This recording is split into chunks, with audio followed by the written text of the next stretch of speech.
Terlalu banyak kedengaran, tapi entah kenapa banyak yang udah divaksin ternyata kena juga.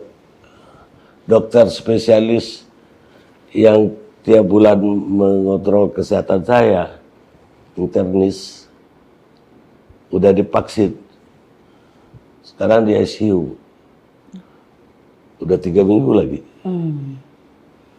Berat sekali kan. Dan hari ini Pak Saleh Husin, bekas Menteri Perindustrian kita, mengumumkan dirinya positif COVID-19. Padahal udah 2 kali vaksin. Jadi kalau begitu halnya, buat apa jadinya kalau kita divaksin? Dan kemudian ada lagi polemik tentang vaksinnya Pak Terawan, vaksin Nusantara. BP POM melarang uji klinis dilanjutkan. Bahkan dengan tahap kedua pun dilarang karena katanya metodologinya nggak benar. Bahan-bahannya juga nggak ada Nusantaranya karena bahannya dari Amerika. Dan tenaga ahlinya juga dari Amerika, kata POM. Lah, kemudian metodologi segala hipotesanya diragukan oleh BP POM dan karena itu dilarang. Tapi yang pro berduyun-duyun jadi sukarelawan untuk dicoba dengan vaksin tersebut. Karena itu Ibu, saya ingin dapat penjelasan dari Ibu sore ini. Apa jalan yang sebaiknya ditempuh oleh rakyat kalau begini cerita? Ya sudah bingung begini Pak ya. Bingung, orang bingung Bu. Karena kalau lihat berita di luar negeri, Johnson kemarin juga dibilang bermasalah. Dan dilarang juga di Eropa. AstraZeneca di stop. AstraZeneca di stop. Dan kemudian Pfizer juga katanya ada masalah. Ada masalah juga. Ya malah bekas direktur utamanya juga statement bahwa statementnya kurang baik banget untuk Pfizer-nya tadi. Jadi semua jadi bingung dan kemudian pemerintah RRC juga mengatakan Sinovac juga tidak bisa dipertanggungjawabkan. Ya kalau dia sendiri gak pakai selama ini, kan juga kita udah ragu gara-gara gak pakai.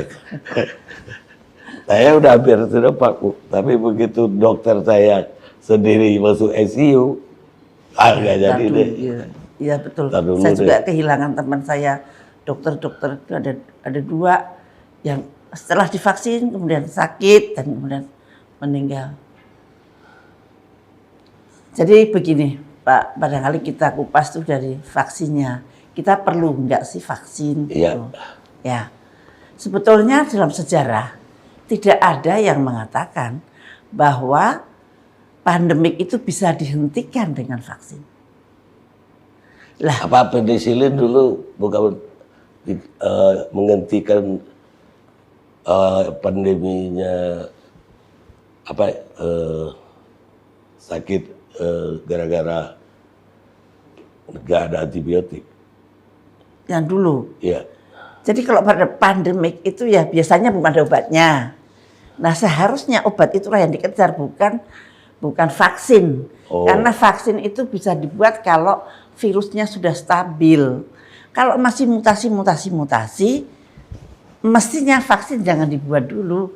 Karena vaksin itu berasal dari virus. Sumber utama itu dari virus. Apakah itu virus keseluruhan yang di-inactivated ataukah virus yang hanya bagian kecil kayak AstraZeneca itu hanya DNA-nya. Kalau yang Moderna sama Pfizer itu mRNA-nya. Jadi masing-masing tapi tetap sumbernya juga virus gitu.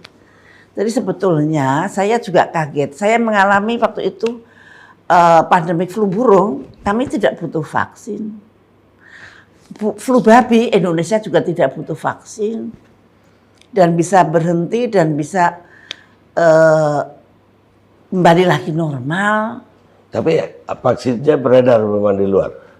Enggak juga. Untuk flu burung. Vaksin itu pandemi itu biasanya lama-lama tidak ganas lagi. Ada siklus. Iya, kalau itu pandemi yang normal, pandemi yang alami. Kecuali kalau pandeminya dibikin, lah bentuknya pasti akan berbeda. Jadi vaksin itu sebetulnya satu, tidak ada sejarahnya untuk menghentikan pandemi. Kedua, vaksin itu tidak melindungi diri sendiri, itu Menteri Kesehatan juga bilang bahwa kalau divaksin